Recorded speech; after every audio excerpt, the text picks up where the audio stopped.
It's March 3rd, 1876. You've just woken up after a good night's sleep in the middle of the Kentucky countryside near Olympia Springs.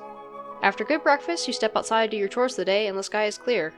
It seems like a perfect day. Nothing could possibly go wrong. And then you hear it. A wet slap. And then another. And another. And another. You look down at your feet to see... meat? What is this? Is this a sign? Why is meat coming down from the sky? What kind of meat is this? What is going on? Why?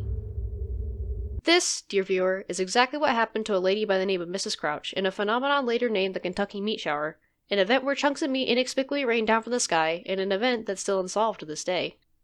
Hey there, it's Z again, 1 year later this time. I'm an artist and writer who works on original stories, but I also like to talk about weird things. The Kentucky Meat Shower is definitely one of those things, and actually one of the many times something seemingly flesh-like or organic has come down from the sky.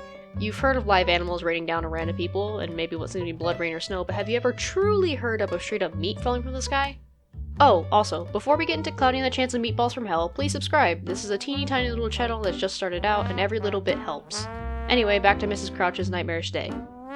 In her own words, the meat fell like large snowflakes, beef-like in appearance, and the flakes were actually quite large, being 5 by 5 centimeters, some strips up to 10 by 10 instead, or about 2 to 4 inches long and wide.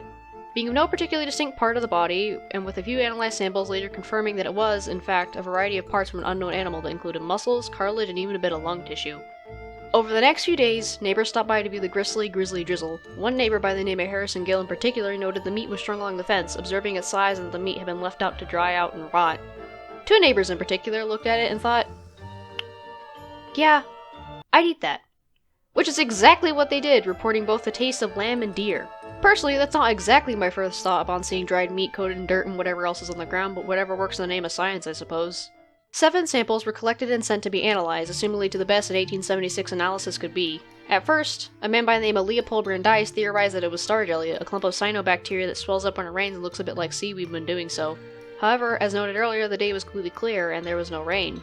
So what caused the fast food delivery from the sky? And what was it? Truth be told, we don't really know. There's widely accepted theories, and sure, but never a definite concrete answer. Not to mention that the first question is much better answered than the second, which is still a complete mystery to this day. Kind of slightly off topic, but you know how it was, like I mentioned Cloudy and the Chance of Meatballs earlier, or how it's very similar to Cloudy and the Chance of Meatballs? Imagine if they did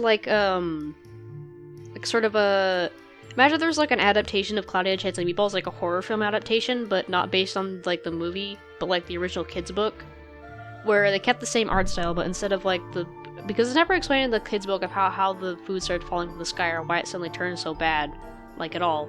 Like, it's just like, hey, there's this town, and things fall from the sky, and then it gets bad, and then they escape on PB&J sandwiches. And that's the book.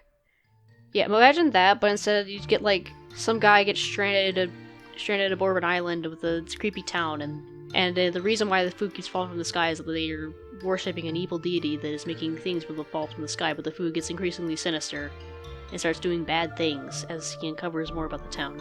I don't know why I had that brain shit, but I did. As to the first question, many different theories are put forward. The Nostoc and the likely culprit theory, which I'll get to in a moment, are the most commonly mentioned theories, but notable examples include the theory of 2 people getting in a knife fight and a mysterious sudden twister picking up the carnage and sprinkling it all over the ground like a fucked up seasoning. Or the even more ridiculous idea written in an article by William Livingstone Alden, that the Kentucky meat shower was a shower, not of rain, but of meteors. That there was not only a belt of regular debris around the sun, but the meat of various animals, and at the time it was thought meteors would explode to planets, thus making the meat shower the remains of a mysterious alien livestock. But of course, the favorite explanation was put forward by an unnamed farmer, and endorsed by those who examined the meat. Vulture vomit. There are 2 species of vultures in Kentucky, those being turkey vultures and black vultures. Both are known to throw up their crop and their stomachs as a defense to stay in the air. Black vultures in particular are considered pests because rather than simply scavenging, they're known to go after young livestock, often calves, but also lambs and piglets, as the young livestock allow the birds to approach them in groups before pecking at their eyes and face, causing them to go into shock and later killed by the group of birds and eaten. And I won't lie to you, the mental image is kind of funny. You know when those species of goats get frightened and they just freeze up and then fall to the ground? I know shock doesn't look like that, but it'd be really funny if it's just like they approach, just get poked in the eye at once and then just... This leads us to the much harder to answer question. What is the mystery meat? At first, most of the articles I found simply left it with a taste account, but I wasn't particularly satisfied with that, knowing that articles are very prone to giving us abridged versions of events or to copy one another. so I dug deeper, even though usually I don't grasp at straws and attempt at answering big questions.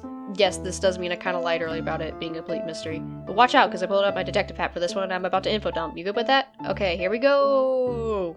Firstly, it's known to have looked similar to beef, with our two valiant taste testers having probably regretted it after finding out they might have eaten bird vomit, reporting both lamb and deer. All three of these are red meats, and for photos I can find of just regular mutton chunks, I can see how someone might mistake them for beef, and the same goes for deer. Oh hey, what's up?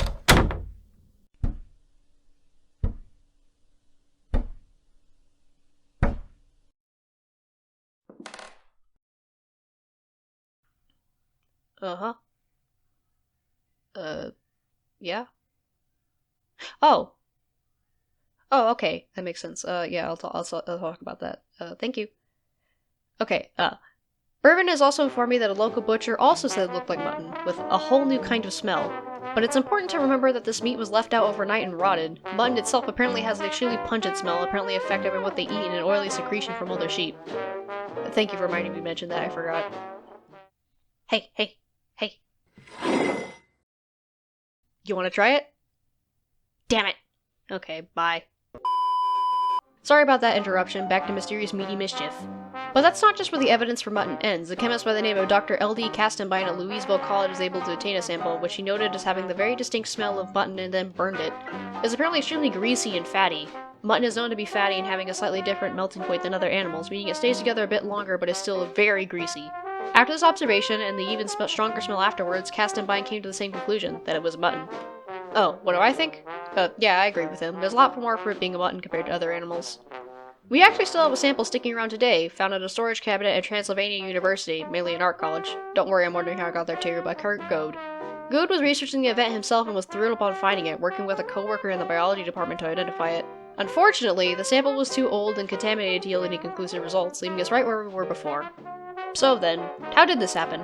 With these things in mind, it's quite simple really. A sheep died, maybe from natural causes of being attacked by stronger animals without someone noticing. Maybe the vultures attacked the lamb, though this means they have a less strong smell, but they still ate it. Perhaps wanting to stay in the air, or maybe feeling threatened, the group vomited its to-go breakfast, the wind carrying it farther than it should have and scattering it all over the Crouch property.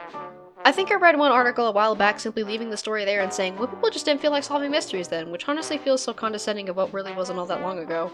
Clearly they were curious people, and clearly people worked to solve the mystery, even if technological limitations left it completely unanswered.